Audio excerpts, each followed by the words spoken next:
Hey everyone, I'm Dr. Aaron Groh, and I'm so excited to be able to share with you today the message I have in mind.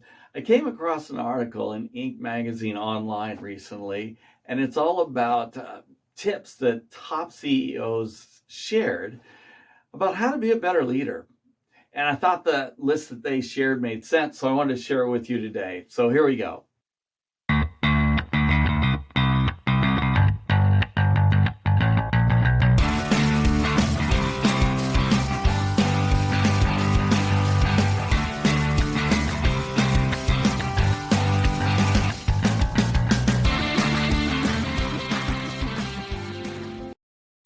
The first item on the list is communicate regularly with colleagues. Now, this makes perfect sense, right?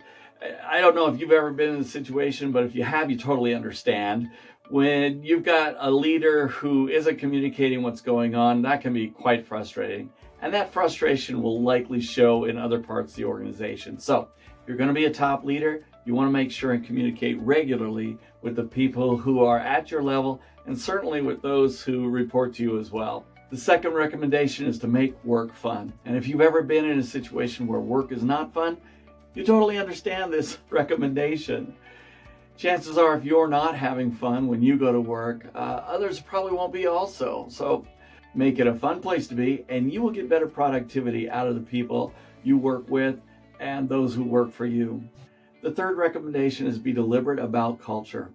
Have a specific set of ideas about what you want the culture in your organization to be.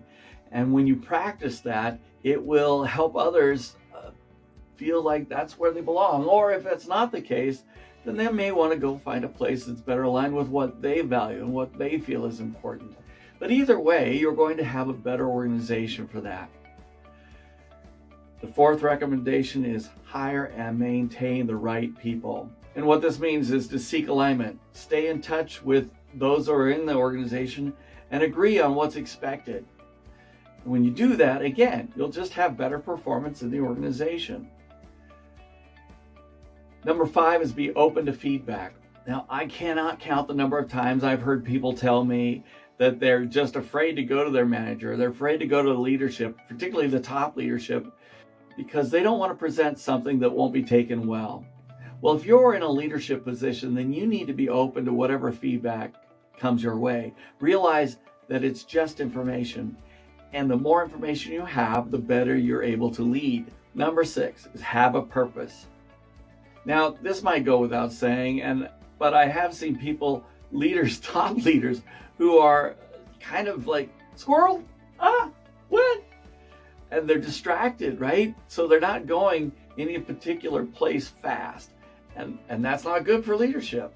You need to have specific goals, specific things in mind, make sure you communicate them well, and stay on point. Number 7, have plans for pivoting. Now, this is a particularly valuable lesson in our current time. I mean, a lot of organizations have had to make drastic changes quickly in order to stay in business. But why not have a constant, already prepared plan for if you need to make big changes? Kind of makes sense after the fact, doesn't it? But this is something that top CEOs would recommend, so I'm going to share it with you. Have plans for pivoting so that when pivoting is necessary, it can happen just that much more efficiently. Recommendation number 8, be ready to lead growth. What I mean is always be learning, celebrate the wins, and accept reviews of yourself. Now that last one's kind of tough. I know that people in top leadership roles maybe aren't always keen about hearing where they could do better. Obviously, the position they're in makes them feel like they're already doing quite well, and that's probably true. But there's this concept of constant improvement. So let's think about that for ourselves as well. Recommendation number 9, don't confuse results with efforts. I'll bring up Yoda's famous phrase. All right, I'll give it a try. No, try not. Do or do not. There is no try. That we want not just the try, but we need the results. And don't confuse the two. Number 10, always be innovating. Now this one should go without saying, but I've found experience after experience, and we can point to many case studies where top leaders decide to shelve ideas even in their area of expertise, what history showed those were the areas to get into. I kind of have to laugh when we point to the people in studios in the UK that passed on the Beatles, or that we can point to executives at Kodak, who passed on digital cameras as the next big thing. Blockbuster actually had the opportunity to buy Netflix, but they said, no, we're doing fine. Always be innovating. I don't think I need to say any more than that.